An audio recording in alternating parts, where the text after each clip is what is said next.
the relationship is faster. You have to quickly get there with the trust factor with the product than you probably do with the service, because of the interaction is deeper, I think, for the service. But the trust factor for the product needs to be pretty much there straight away, as quickly as possible.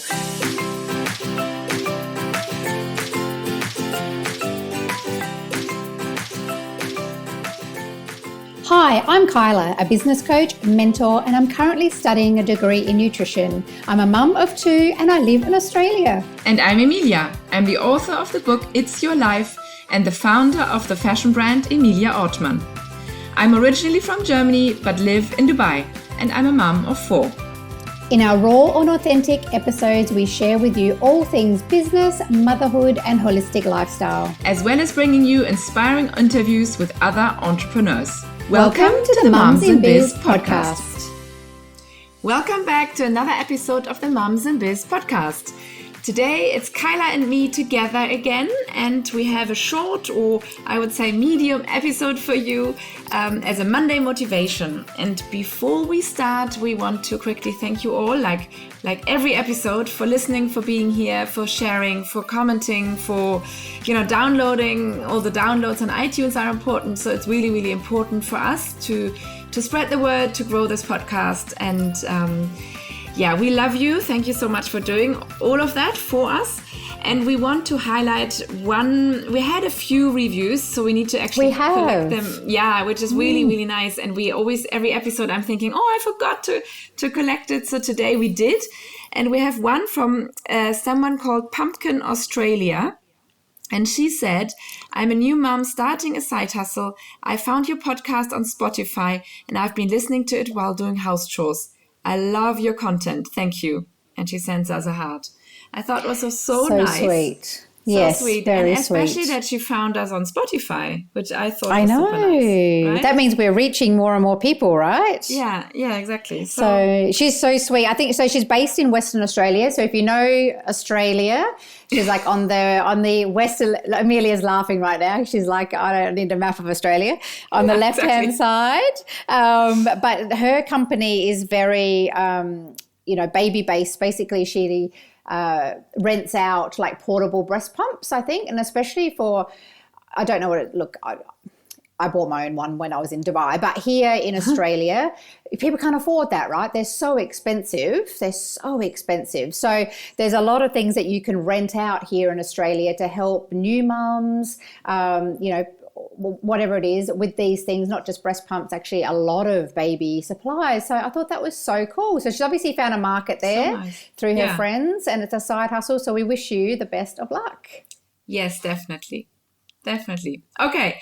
Let's dive into today's episode today, which is called 2 Truths and a Lie about business.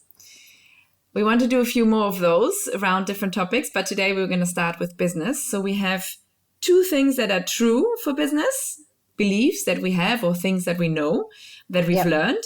And then 1 lie that everybody seems to believe, and that is not true, and everybody seems to learn it or has to learn it themselves. Has to learn the hard way. But I think these topics come up because I think in our last little Mums in Biz team meeting, as we like to call it, we always discuss these things. We always get a bit annoyed because we're just like, that is so not true, and yes, that's so true. And then I think it was Renette who helps us with everything in the back end, was like, you need to do an episode, 2 truths and a lie. So we're exactly. like, okay, sure, why not? So here it is. Okay, so should we do the truths first? Yeah, let's do the truths first. Okay, what should we start off with? Networking. Networking is the first truth, and I was thinking that because you are like the networking queen. You have, since I met you, you've been all about networking, always network online, off. I mean, even back then when I met you, it was all about networking online as well, through social media. Now online means kind of Zoom networking, but you can network anywhere. And the truth is, it is essential to network and to go out there to build a business. It's just not possible to do it from behind your computer in your house. I mean, yes, nowadays, sort of. Yeah, but still. To an extent. To an extent, exactly. Yeah. Still going out and meeting people in person, either one-on-one or going to networking events, and that on a continuous basis. I mean, I do remember when I set my goal to go to a networking event, cannot remember, I think every second week, that. two a month. I remember that. And the very first one that I went to was yours. That's how we met. Yeah, exactly. Yes. And it did make such a big change. Before I was building it a little bit, but then I was really like in it. Yeah. If you know what I mean. Like before I built the whole groundwork, but then I was ready to go and network and accept like a lot of business. And whether that is actually bringing you business right away, like customers or clients buying from you right away, or investing in the long run, it is about getting referrals, like being referred, people knowing about you, just spreading the word about you. It is also about all these great connections. I mean, people I met years ago, I'm calling now because I have a question for the business I'm doing now. You know, it is, you never know when you need your network. No. It is. And I think the approach to it needs to be thought out as well. So when you're going to a network, we've always talked about this, and especially in our live networking events that we did in Dubai, where they were in person, it was very much about setting the intention around why you're there, and that you're there to create connection. You're not there to sell. So you're not there to go to an event and you're automatically do a pitch about your product or your, you know, or your service or whatever your business is.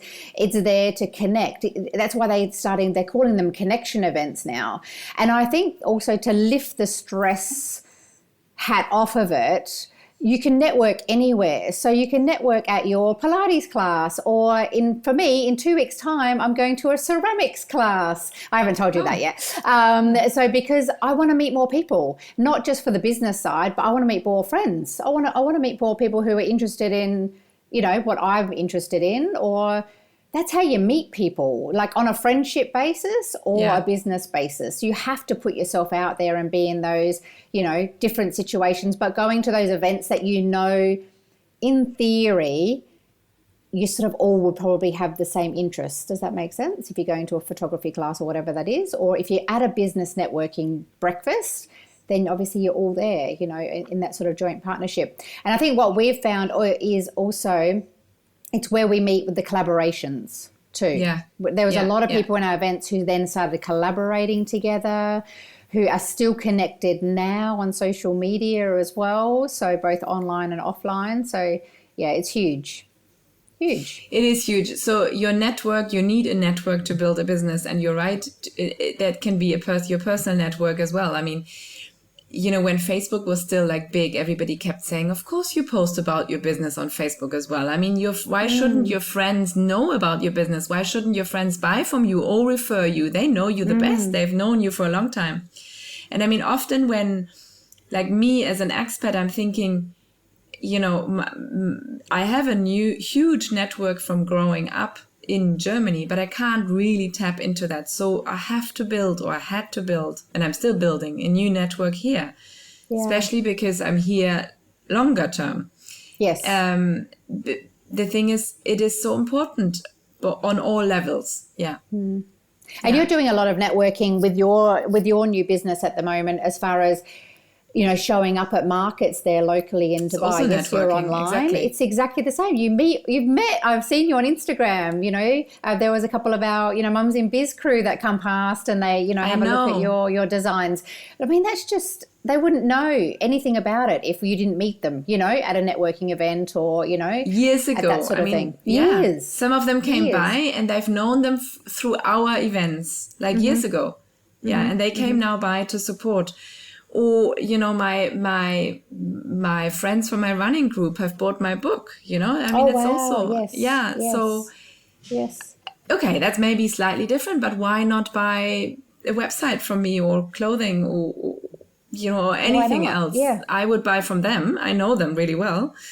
Or I am buying from them. Yes, exactly. So, exactly. We forget, I think, that close friends network. Because I think it's that, I don't know if it's a guilt feeling or like don't want to imposition them to like ask them to refer, but we're totally okay with then going to a networking event and asking a total stranger. So it's a huge mindset game, you know, in a way, but you would support them. So of course, automatically that mind needs to change into that, from that sabotaging thought into that, well, I would support them, so of course they're going to support me. You know, we have that friendship. Absolutely. Yeah. So the first truth is, you need to connect, you need to network, online, offline, both, you know, and if you have to like set in a day of the week where's your networking day, you know, but you have to network. You cannot build a business without a network. No. So that's one truth we've learned. Very huge truth. Okay, number 2. Should I say it? Okay, I'll say it because then I can ask Emilia questions, you see. This is the best bit. So the second one we looked at was nurturing our customers or clients. So whether you're in a service-based business or a product-based business, it's exactly the same of, you know, the experience that they receive from you through an interaction, whether that's through the service or the product, needs to be consistent, needs to be about them. But we also had, and you know, this is where we're talking about also the referral basis. So we were just talking about that before. This is where referrals come in because of the proof of work that you've done for them so that they can see that. But we're also talking about something else. But I want to know at the moment, you know, you're looking at the customer experience within your business, how you can improve it as well.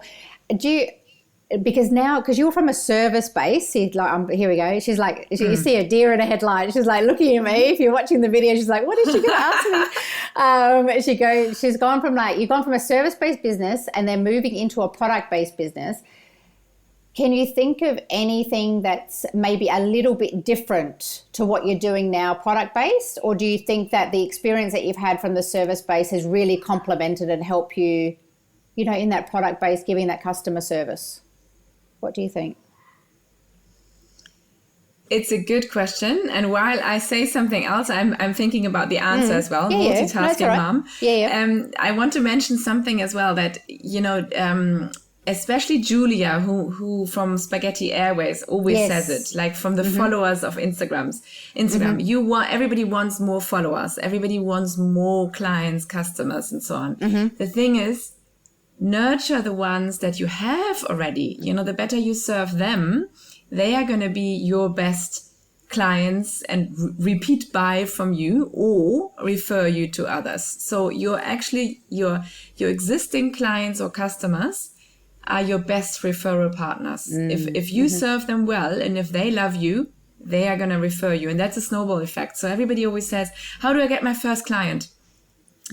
And yes, that's the hardest part because you need the first client that absolutely loves you and they will probably recommend you to like 3 people or something and then you get your next client. So it's like, and they recommend you as well. So, so on. But there is a difference, I have to say, because for the service-based business, I was a lot more like I was speaking to one client for like a few months or few weeks, you know, and there was a lot more personal interaction and so on. So relationship building. There was a proper relationship. I mean, I always found it hard to where do I set the boundary that we're not friends suddenly, you know, where's this client? Well, that's a different topic maybe, but no, I think that there you and me were both like, it's better to promise and over deliver, right? So that people are surprised and about all the things that they are actually getting from you, all the help, all the support, all the knowledge. So that's really important. And I think, but on the other hand, not everybody needs a website. So even if they refer you, it's a lot harder to get a new client like that. I mean, yes. So the difference, I think, is that you can, with customers for clothing now or any product-based business that is sort of mainstream, if it's not like completely specific or specialized product. Yeah. But if it's like a product like clothing or something like that, obviously, if the product is really, really good, people will love the product. if the interaction with your customer, with you or the customer service team or the after sales service is really, really good, it's easier to refer and to more people. Let's put it this way. Yes. So that's what I think is the huge difference between service and product based. Because product is obviously most of the times cheaper than a service as well. Yeah. So it takes longer for people to actually trust you and then buy from you than for a product, because just because of the money that is involved. And I suppose the relationship, I was just having a think about it then, the relationship is faster. You have to you have to quickly get there with the trust factor with the product than you probably do with the service, because of the interaction is deeper, I think, for the service. But the trust factor for the product needs to be pretty much there straight away, as quickly as possible. So I was just thinking about other products that I was buying, like the vitamins that I buy and why I buy them from a particular person, because I see that person and I see the results and I see that person talking about them. Does that make sense? So I see the face behind it and then the proven results. And it's the same with clothing. You see your face behind everything and then how it's made and the sustainability aspect behind it. And then that's how you obviously bring in that trust. No, that's true. Yeah. And it is that under promising and over delivering, because we were talking about before. I've been stuck in that. That is only for service-based business. Service, not product. Promise for a product, right? No, not at all.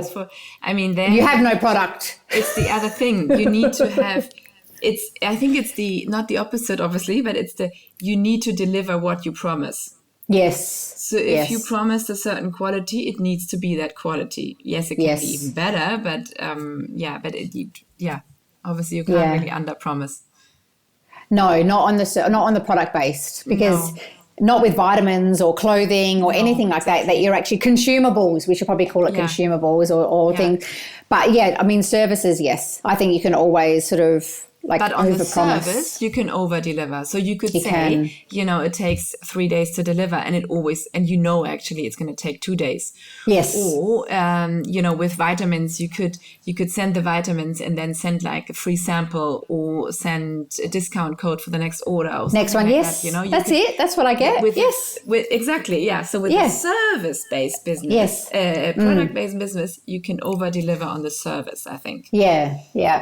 Yeah, interesting. It's interesting now we've got like both service-based and product-based listeners as well. Yeah, of Isn't course. it? Yeah, it used to be like quite a lot service-based, but there's a lot of product-based listeners as well. I want to know their questions. I think we should ask them. Send us your questions for product-based. Exactly. Yeah, we should do like a poll on Instagram. Yeah, we should. Yeah. We should. But also over-delivering like this, like the customer service, also like giving extra knowledge, sharing extra knowledge, on social media, for example, or through a newsletter. And we're going to have a great episode about social media again soon, interview. But over-delivering there, like on the knowledge about, for me, it would be sustainability now, or what is a staple wardrobe essentials, how to build your wardrobe, or for vitamins, again, it could be like, what else you can do good for your body, healthy eating, recipes, all those kind of things. It's like amazing if a company does that. And it does do this, by the way, with the vitamin company I use. Yeah. See, they nurture their clients. Yeah, they nurture their clients. And I mean, for me, when I always order, or used to, always order from a company that delivers the food and the recipes. So we've spoken about this before. Yes, but I love their customer service, because their customer service is amazing. So of course I keep on coming back, because and also they sometimes send me little presents and throw in a meal, throw in a dessert or whatever. So they nurture their existing customers, which is so, rather than, I don't know, but it's probably more important than running out there trying to get new clients on your own. It's better to nurture your existing customers and clients so they can refer you and help spread the word. Oof, that's the key. That's the There key. we go. Okay. Aha, and we wanted to mention one more thing, right? What Sorry. did you want to mention? The boundaries. I think that is yes. so difficult. So another truth here is that setting the boundaries there. Because I was saying to Kyla before that when I had website design clients, setting the boundaries of when to say no. And it was the same for you with coaching, right? If you They know, become your best friends, right? Yeah. So the questions, when do you stop? Yeah. Like you do want to over deliver, but where do you stop? So setting clear boundaries. Yes. And which is hard at times, because sometimes you can get emotionally invested in that person because you are so close to their problem that you're trying to solve in one aspect. So yeah, it is hard, but you have to be really clear of how far you're going to go and how much you're going to push, and then there has to be a cutoff. Otherwise, it's then dragging you away from other things. And so boundaries is a huge one. Also with pricing, how far do I go down? Do I even do sales and so on and so forth? That's all sort of boundaries that you need to set before, but then within your own boundaries, have like amazing customer service. So that's the truth. Yeah, absolutely. Yeah, love it. Okay. Last one, lie. I think the lie is it is easy. Yeah. You know, in so many aspects. So we had 3 or 4 points, right, that we discussed. Yeah. So first of all, it is not easier than being employed. Definitely not. No. It is, nothing is easy when you're self-employed. There's always problems. No. It's always something is difficult. You're not working less hours.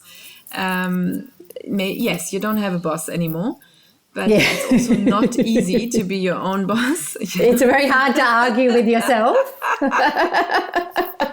It's very hard to argue with yourself. But yes, I think people think it's an easy way out, obviously, having your own business and not wanting to work for somebody else anymore, which is why we've always said over and over and over again, you need to be very clear as to your why you want to work for yourself and what the intention is. Because if it's to work 9 to 1, 3 days a week, unless you've got systems in place, unless you have been in business for a certain amount of, you know what I mean? Unless you are hitting 7 figures and everything's automated and you've got a whole team behind you, the first 5 to 10 years is vicious.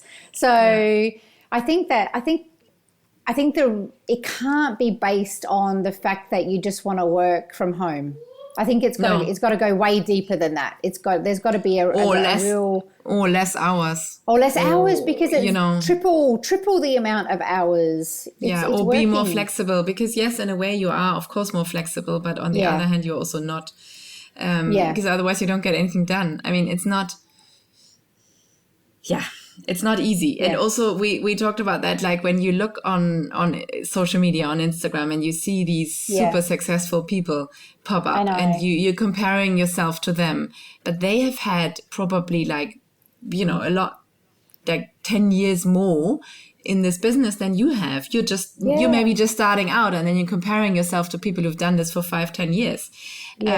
Of course they are further ahead. So it's not, it was not easy for them to get there. There's no overnight success secret, like there's nothing, there's not like a social media account or a business coach or an online course or anything that you could do to make it super easy and just go like from 0 to, X amount of, 0 to 0. Yeah, good. Yeah, there we go, 0 to hero. But I also think that that's obviously where